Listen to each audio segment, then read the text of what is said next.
Human Music Podcast. I listened to that 100 gecs album. And? Luke, did you listen to it? I don't know what that is. Fair enough. Bruh. Okay, so I was about a minute 20 into the first song, and I was like, kind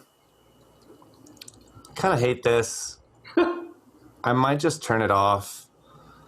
And I was like, just sitting there, like listening and like thinking about like I don't know. I mean, I don't know that I want to spend like a full 30 minutes listening to this type of music because I kind of hate this. But I also don't really want to like just show up and tell Tesko that like it sucks because he was clearly like kind of stoked on it. And then like out of nowhere in that first song, it just goes into a fucking dubstep section. And I was like, what the fuck is this?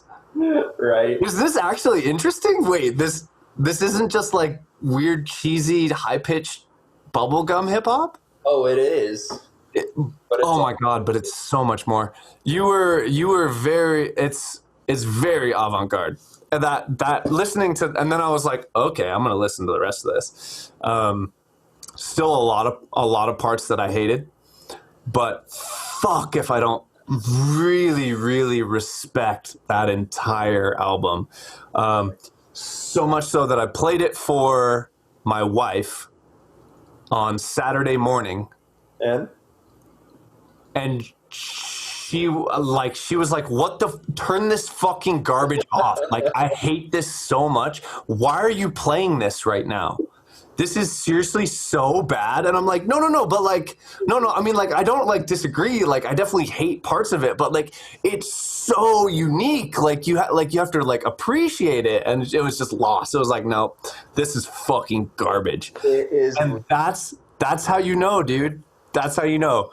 Great art divides the audience. Yes. You can't, everyone shouldn't be like, yeah, this is pretty good. There should be 5% of people that are like, holy fuck, I could not live without this. Yes. And 95% of people that are either like, I mean, maybe it's not 5% that love it and 95% that hate it, but it has to be polarizing enough that there's a certain percentage of people that are like, this is my thing. Mm-hmm. And now I am part of this thing. If it's just like pretty good, people are like, yeah, sometimes I shuffle on that artist, and you know, that doesn't gain fans. Like you need an angle that like some people should hate it. If it's really good, some people should really fucking hate it. Like Skrillex.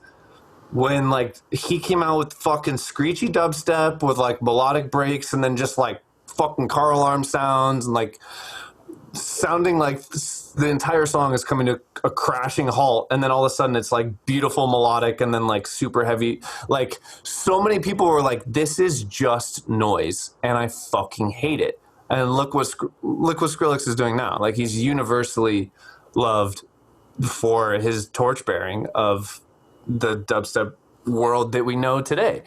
And I felt that with that 100 gecs album. Like it's that same type of thing where most people that don't understand it are going to be like, this is fucking trash. And it's so strange to say, but that really is a good indicator that like, holy fuck, this is avant-garde. Like this is really actually something different. Man, listen when you get a chance to can't remember what the album's called, the hippie one, Peace and Love, I think. Listen to the song. Yeah. No, I listened to all of them. The EP he put out on Mad Decent. Yeah, that one's dope. You heard Key of C though? Yeah, no, that's on Peace and Love, which he totally is the one that he put out on Mad Decent. Oh, okay, yeah, because he had one with Josh Pan too. Like, yeah, This Car Needs Wheels, which is also really good in its own right. So it's different, yeah. You know, I straight up, I wasn't lying about like I went down the rabbit hole of this guy. I was impressed enough that I like fully was like, okay, this guy deserves my attention because this is a lesson on doing shit differently that like is so important that so many people miss the fucking point on. Like if you're not at least trying to spin what you're doing in a way that is not already being said, you're not adding to the conversation. And like, this guy clearly is not fucking with any sort of preconceived notions of any music except like, what fucking bangs that I like, I'm gonna make that. And I just fucking love that. Like, we talked about on this podcast about the authenticity of things, right? Yeah. This music feels so authentic to me. And I really think above all else, like, that should be what people focus on more than how do I make a crazy Skrillex bass. Right. You know, like, did you sit down and make a record for you? Right. Like, well, and one or thing. even Sorry, I was just gonna say real quick. More than for you, but from you. That's all I had. Exactly. True. Man, there's I can't remember who said it, but they're like, every time you sit down in the studio, right, think to yourself, what's something only I could create in this moment? Like, what is so authentically the combination of all your influences that just nobody else would be able to write this? But I was going to say, too, with Dylan Brady, man, one thing I really took away from him, and I think you nailed it with, like, yeah, the 100 gecs music is, like, a turnoff in a sense, but also you have to respect how authentic the project is and how authentic just everything he does is. And it really shined through, in my opinion, with his music videos, because he shoots everything on an iPhone and edits everything himself. And he does a bunch of music videos for all his shit, and he doesn't overthink the music videos. Yet, you know, like, the music video for Key of C is him climbing a tree and playing in it for 3 minutes. Yeah. And it's slowed down halftime to be all cinematic. That took him not even 2 minutes to film, and it just screams authenticity, and it's such a more interesting video to watch than like a visualizer of some shit you rendered. A well-produced video of a bunch of fucking girls you paid for dancing around. Fucking, Right. like, who the fuck cares? Right. Why should I watch this? Why is this worth my attention over other stuff? Is this something that I haven't already seen 10 other versions of? 10? You've only seen 10 music videos that have good production value and a bunch of models paid to dance? Man, dude, you need to watch more music videos. I just gained sight about 10 days ago. So it's been about okay, cool. Okay, that adds up. 2020. Good sir. I had no idea you've always been blind. Thank you. Yeah, if you guys didn't know that, I've been sitting here cross-eyed, obviously not knowing who to look at. You've been playing it well, bro. That time I met you at the Ill Gates show at Nectar, and you were like walking around not running into anybody, and you looked right at me before we started talking, and you could hear my voice. Yeah, dude, like...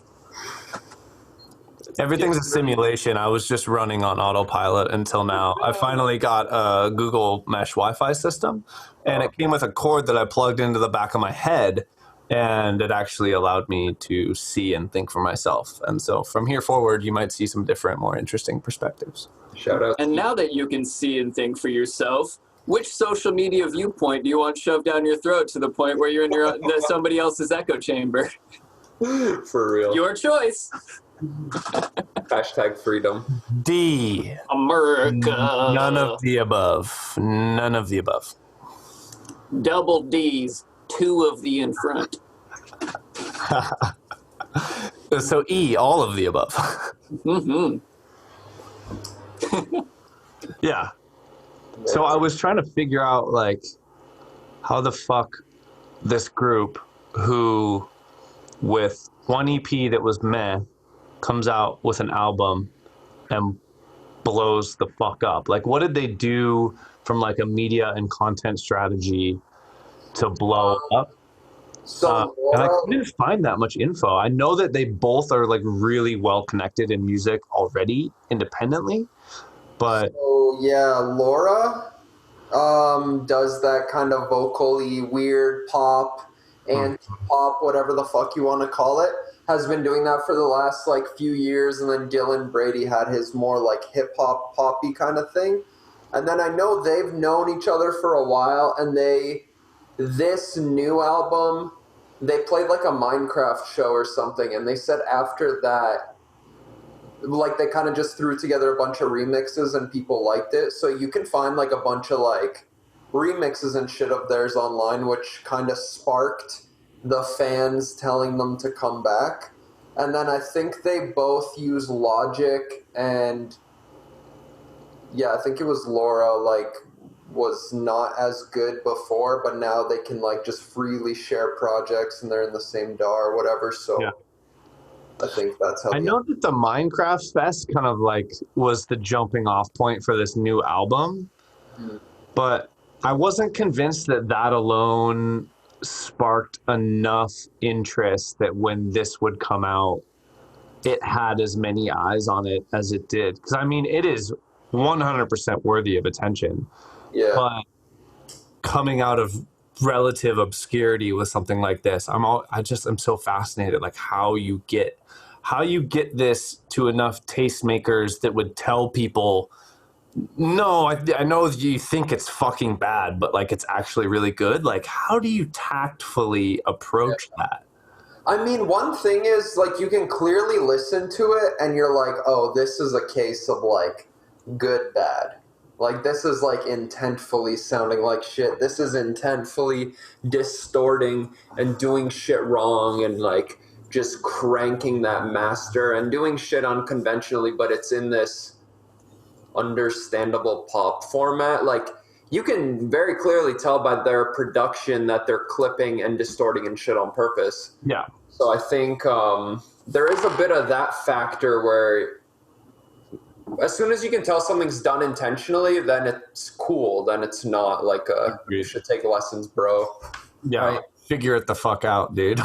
Totally. And that's why, man, I spend so much time like really harping to people, like, just because I'm telling you something with a little conviction doesn't mean like do this every fucking time, always. It just means do it 95% of the time, and then maybe 5% of the time you can use it as a creative tool. And the same, like, for example, side chaining. I tell people, like, you don't need to like sidechain in your build-ups and sidechain in your intros and blah, blah, blah. Like, you can use sidechain as a tool to create tension and release the same way you can fucking putting a riser in your build-up or whatever. It's like, yeah, just do it right 95% of the time. Yeah. And, you know, it's like, as with any technique or anything, like, if you don't know why you're doing it and you're just blanket doing it because you think that you should, like, A, you're probably doing it wrong, and B, you're approaching music the whole wrong way. Like, the whole point is to like sharpen your skill set to understand how these things work and why they work, so that you can use the hows and whys that you know about to use different and unique creative approaches to things to get results that aren't, you know, that you haven't heard 1,000 times before. Like, the whole reason that I love designing weird fucking bass patches is the experimentation of it, and like coming across something like, oh wow, I haven't heard a sound that does this exact thing. Like, I really like that, you know. And if like all you're trying to do is like use all these techniques to get to be able to sound like someone else, like you've already put 2 feet in the wrong direction, instead of like actually really think about how you should do it. I like it.